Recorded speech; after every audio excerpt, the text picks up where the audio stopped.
Hello, everyone, and welcome back to the Wild Side with Wildlife SOS. And I'm Kartick Satyanarayan, co-founder and CEO of Wildlife SOS. And joining us today is an extremely talented young guest, a wildlife filmmaker and a photographer for National Geographic. He also runs wildlife lodges in South India and East Africa. He loves big cats and has dedicated the last 5 years to documenting the elusive Black Panthers in southern India. His film about the Black Panthers is currently showing on Nat Geo channels. Shaaz Jung. Shaaz, welcome to the show. It's great to have you. Hi, Karthik. It's good to finally connect with you. How have you been? It's nice to just be home and be with family.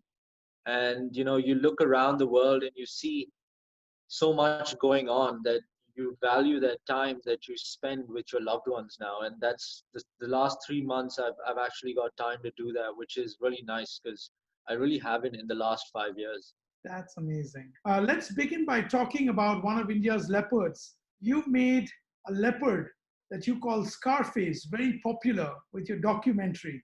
Can you take us through that journey of how you developed a bond with this leopard and a connection? What sparked that, bond, that love affair with the jungle is when I saw my first leopard. And that was, I've seen leopards through my life, fleeting glimpses, but when I saw Scarface, I sort of went into the forest with a guide, and it was just the two of us, no one else. And this was a time where it was very difficult to see big cats. I slowly sort of, when I started going to the forest, I slowly started understanding how it works. For example, the calls, the alarm calls, and how to sort of track predators. And when I first stumbled upon Scarface, he was very young, and he had this beautiful young sort of look, innocent. I was wrong. Um, the next day, Scarface sort of got into a huge fight with his, well, what we know now to be his father, Pardis, and it led to a big gash across his nose. And I remember still the next day at dawn going back to where we saw him the previous day. And he was just sitting on this dead log with blood dripping down from his nose. And, it was the most regal, most beautiful animal I had ever seen. And he was just sitting there almost as if he was telling us in the entire forest that this was now his, like he was now the new king, and that scar was going to be a mark which would be a reminder to everyone that of his triumph. And back then I saw Scarface, I related a lot to Scarface because he was young, exploring the jungles, and so was I was young and exploring the jungles. And with him we explored this beautiful forest called Kabini, where he led me to some of his favorite trees, to his favorite water holes, to meeting some beautiful leopards with him, which was Cleopatra, Marble, Mist, all his females. And I saw him raise his families and become this dominant male over the next 10 years. Well, that's great to hear so much about Scarface, and it's always wonderful when we can connect with one specific animal or some animals. I don't know if you're aware that Wildlife SOS runs a leopard rescue center and a rehab project in Maharashtra in the Western Ghats. We have over 30 leopards in our care, and each and every single one of them has a unique story of conflict. They're all victims of human leopard conflict, and each and every one of them has been rescued from a pathetic story. These are unfortunately animals that can't be put back in the wild.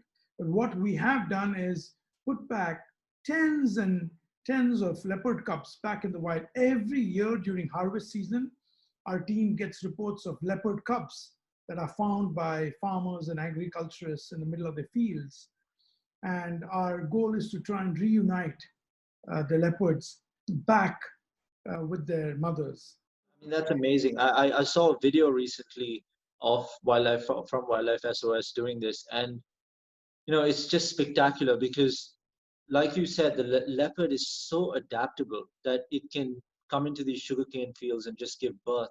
But sadly, like you said, you cannot rehabilitate these animals to go back into the wild. And that is what I believed until I started seeing videos from Wildlife SOS, where you'll put them back, you'll use these speakers to call the mother, and then the mothers came and took them away. And that's just amazing. You know, you also, Shaz, released recently an amazing documentary called The Real Black Panther on National Geographic. So, can you tell us your experience about filming a Black Panther? I mean, the Black Panther, of course, we've grown up watching Jungle Book and we've loved Bagheera, but never in my wildest dreams, even after years and years of tracking leopards in South India, did I ever think I would see one, let alone be able to document one over several years. And, when he first popped up, very few people believed it because it was very difficult to get a picture of this animal. He was so elusive and shy. And it's so difficult to explain going into a forest, with these tall and twisted, beautiful trees looming over you and this dense undergrowth, and spotting a black panther just sleeping on a tree. I mean, that rush it gives me, even talking about it, I get sweaty palms. It's something which was an absolutely amazing opportunity to sort of intimately document an animal which had never been documented like this before. And this sort of was a once in a lifetime opportunity, and I knew that when this cat arrived, we had to make it count. National Geographic approached us and said, okay, listen, we know there's a panther in your area where you've never made a film on him, and is it possible? And I said, yes, it is possible, but I mean, you know better than most. Leopards in general are, of course, very difficult animals. To make a film on them is not easy, let alone one that is melanistic. And it took, I think, everyone a while to understand that we track this animal for about 8 hours or 9 hours a day on average, 7 days a week, um, 4 weeks a month. And we would be very lucky and fortunate if we saw him for more than 15, 20 seconds during that 1 week.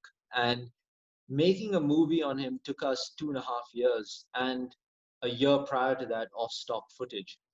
And to be able to tell his story and also the story of Scarface and Kabini as a whole has been a lifelong dream for me. That's amazing. I understand you also have a non-profit organization that helps resolve human wildlife conflict. Can you tell us a little bit about it? Yeah, so the trust is called the Buffer Conflict Resolution Trust of India, and it primarily aims to sort of mitigate conflict between man and animal. Of course, we don't have access to the tiger reserves or going into the forest. So what we do is we focus on the people, and leave the animals to the forest department. And I realized that through the years and years of being there, that people always remember the animals, but no one really remembers the people of the forest and those that live in and around it. I call them the forgotten people, sadly.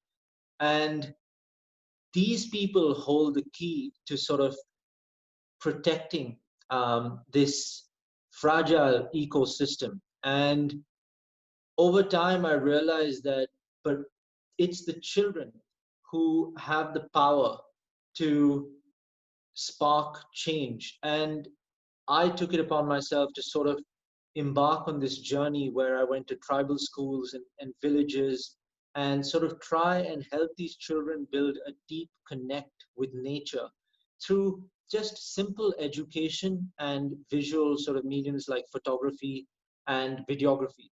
And a lot of them were absolutely clueless of the variety of species that existed just a kilometer away from them.